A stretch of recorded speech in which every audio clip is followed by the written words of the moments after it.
नमस्कार, मी डॉक्टर मच्छिंद्र बांगर महाराष्ट्रातील आणि देशातील हवामान परिस्थिती संदर्भात ताजा अंदाज देणार आहे। सध्या महाराष्ट्रामध्ये विशेष पावसाळी वातावरण नाही आहे, परंतु मध्य प्रदेशवर होत असलेल्या वातावरणामुळे थोडं महाराष्ट्राच्या उत्तरेकडून थोडीफार ढगाळ परिस्थिती, हलका शिडकावा या पलीकडे वातावरणाची शक्यता नाही। एकापाठी एक WD उत्तर भारतामध्ये येत आहेत।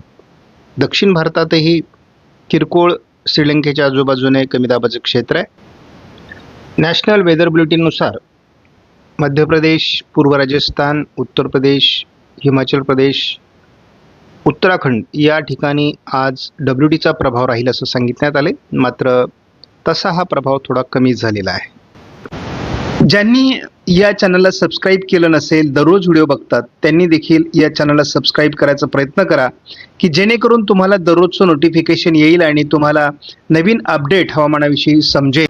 आपण बघतो की सध्या गुजरातमध्ये तापमान वाढलं आहे, त्याचबरोबर उत्तर प्रदेश, मध्य प्रदेश या ठिकाणी सुद्धा तापमान वाढतं आहे।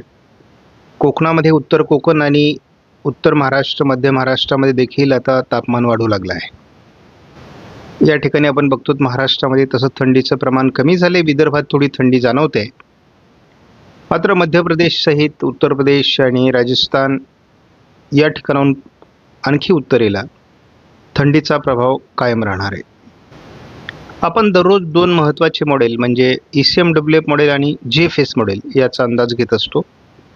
त्याला आपण इतरही काही मॉडेल जोडलेले आहेत, परंतु या पलीकडे अंदाजात फरक पडत नाही असा आपला अनेक वर्षाचा अनुभव आहे। मध्य प्रदेश आणि उत्तर प्रदेश, राजस्थानच्या सीमेवर थोडं गारपिटीचं वातावरण आहे। उत्तर भारतात हलका WD आहे। केरळमध्ये कमी दाबाचं क्षेत्र हलक्या स्वरूपामध्ये आहे। त्यानंतर ह्या अंदाजात थोडा हलकासा प्रभाव कमी होताना दिसतोय।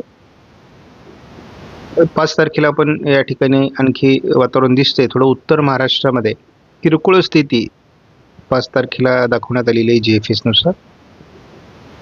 आपण बघतो की एकापाठी एक WD हलक्या स्वरूपात येत राहणार आहेत। एक प्रभावी WD 9 तारखेच्या दरम्यान उत्तर मध्य भारतावर सरकण्याची शक्यता आहे। यामध्ये मात्र आपल्याला राजस्थानचा उत्तर भाग,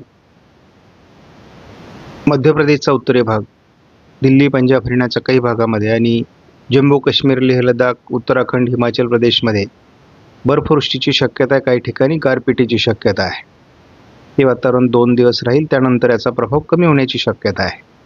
तसा आपण यापूर्वीच अंदाज दिलेला आहे, फेब्रुवारीमध्ये फारसं अवकाळी पावसाचं वातावरण महाराष्ट्रामध्ये राहणार नाही। आपण मिनिमम टेम्परेचरचा जेव्हा अंदाज बघतो तेव्हा महाराष्ट्रामध्ये थंडी कमी झाल्याचं स्पष्ट जाणवते, परंतु याचा अर्थ आपल्याला गारवा जाणवणार नाही असं नाही।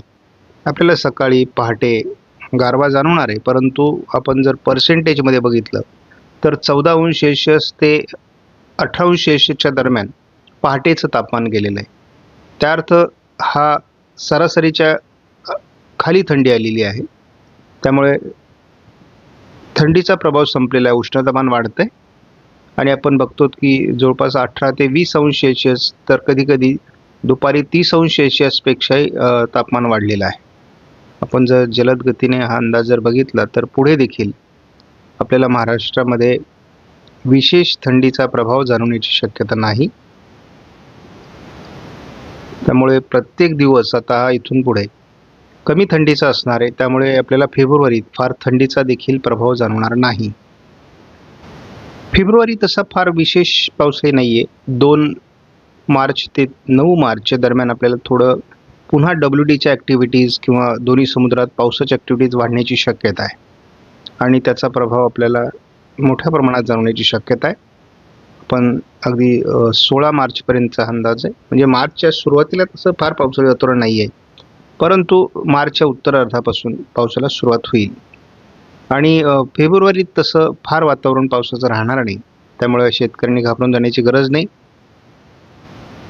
मार्चमध्ये आपल्याला अंदाज सारखे बदलताना दिसतील, परंतु महाराष्ट्रात पहिला अवकाळी पावसाचा प्रभाव जाणवण्याची शक्यता मार्चमध्ये आहे।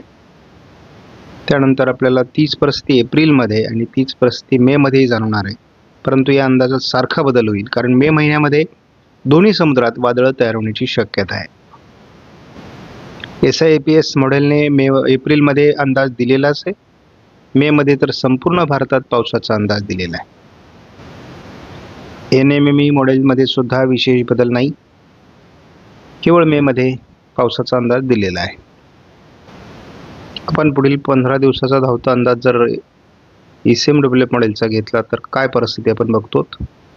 थोडं तामिळनाडू केरळमध्ये हलकं कमी दाबाचं क्षेत्र राहणारे श्रीलंकेच्या दरम्यान, मात्र आपण बघतो की मध्य भारताच्या उत्तरेला थोडं पावसाळी क्षेत्र राहील. अति उत्तरेला बर्फवृष्टीसाठी अनुकूल वातावरण राहणारे. WD जरी असले तरी मैदानी भागावर त्यांचा प्रभाव कमी होतोय आणि उत्तरेकडील भागातच त्याचा प्रभाव राहण्याची शक्यता आहे. महाराष्ट्रावर कोणतंही सावट नाही. हाच अंदाज आपण जेव्हा GFS नुसार बघतो तेव्हा देखील आपल्याला महाराष्ट्रात विशेष वातावरण दिसत नाही. AIFS मॉडेलनुसार सुद्धा आपल्याला 16 फेब्रुवारीपर्यंत कुठल्याही पावसाची शक्यता महाराष्ट्रामध्ये वाटत नाही. तसे दक्षिण भारत आणि उत्तर भारतात ॲक्टिव्हिटीज होणार आहेत, परंतु त्याचा प्रभाव महाराष्ट्रावर फार कमी राहणार आहे. मात्र ढगाळ परिस्थिती राहण्याची शक्यता राहील आणि हे ढगाळ परिस्थितीचा अंदाज आपल्याला CMC मॉडेलने दिलेला आहे की महाराष्ट्रामध्ये कोणत्या भागात ढगाळ परिस्थिती राहू शकते. AIGFS मॉडेल आहे, या मॉडेलने देखील ढगाळ परिस्थितीचा अंदाज आपल्याला महाराष्ट्रामध्ये दिलेला आहे, परंतु पावसाचा अंदाज दिलेला नाही आहे. 17 तारखेला 5 वाजेपर्यंत 5-5:30 वाजेपर्यंतचा जर अंदाज आपण बघितला तर केवळ मध्य प्रदेशच्या उत्तरेकडून आणि थोडं छत्तीसगड, झारखंड या भागात पावसाची शक्यता आहे. महाराष्ट्रात पावसाची शक्यता मावळली आहे. तसं यापूर्वी मॉडेल हे उत्तर महाराष्ट्र, पश्चिम विदर्भ, उत्तर मराठवाडा या ठिकाणी पाऊस दाखवत होते, परंतु आता तो अंदाज बदलला आहे आणि तसंही आपण फेब्रुवारीत फारसा अवकाळी पावसाचा अंदाज दिलेला नाही आहे. आणि आपल्याला माहिती आहे GFS मॉडेलने अंदाज दिलेला होता पावसासंदर्भातला, तो त्यांनी मागे घेतला आहे. AIFS मॉडेलने विदर्भात थोडी ढगाळ परिस्थिती वाढण्याचा अंदाज मात्र कायम ठेवला आहे. आपण आज पहाटे 5 वाजता काय परिस्थिती हवामानाची, तर आपल्याला दिसते की मिनिमम टेम्परेचर मालेगावला 16° आणि गोंदियाला 17° होतं. त्यानंतर साताऱ्याला देखील 16° मिनिमम टेम्परेचर होतं. त्यानंतर मात्र मॅक्झिमम टेम्परेचर हे मुंबईला 22° आहे. त्यामुळे थंडीचं प्रमाण खूप कमी झालेलं आहे. मी नेहमीच्या व्हिडिओमध्ये सांगत आलेलो आहे की आपल्याला थोडी ढगाळ परिस्थितीच्या पलीकडे अंदाज महाराष्ट्रासाठी नाही आहे, त्यामुळे घाबरून जाण्याची काही परिस्थिती नाही. आपण अगदी कोणत्याही 4 तारखेला बघितलं तरी थोडी किरकोळ ढगाळ परिस्थिती, 5 तारखेला किरकोळ ढगाळ परिस्थिती, या पलीकडे अंदाज नाही. कारण मी यापूर्वीच सांगितलेलं आहे की जोपर्यंत ECMWF मॉडेल आपल्याला अंदाज देत नाही पावसासंदर्भात, तोपर्यंत महाराष्ट्रात विशेष पाऊस होणार नाही. आणि GFSने अंदाज दिला, त्यानंतर आयकॉन मॉडेलने अंदाज दिला आणि हे दोन्ही अंदाज आता ऐन वेळेस मागे घेण्यात आलेले आहेत. असं आहे की ज्या मॉडेलचा तुमचा अनेक वर्षाचा अंदाज सांगण्याचा अनुभव आहे तेच मॉडेल तुम्हाला साथ देणार आहे. इतर मॉडेलची कुठलीही शक्यता नसते. आणि आपण बघतो की अगदी 11 तारखेनंतर पुढे पुन्हा ढगाळ परिस्थिती महाराष्ट्रामध्ये वाढणार आहे.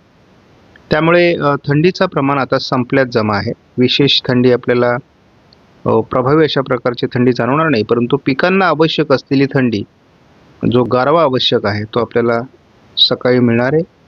जर थंडी अचानकपणे कमी झाली तर आपल्याला मात्र थोडं एखादा पाण्याचा फेरा जास्त द्यावा लागेल. या पलीकडे फार विशेष बदल होणार नाही. त्यामुळे मी एकूणच बघतोय की आपल्याला जवळपास 17 फेब्रुवारीपर्यंत ढगाळ परिस्थितीच्या पलीकडे महाराष्ट्रात पावसाळी वातावरण तयार होणार नाही.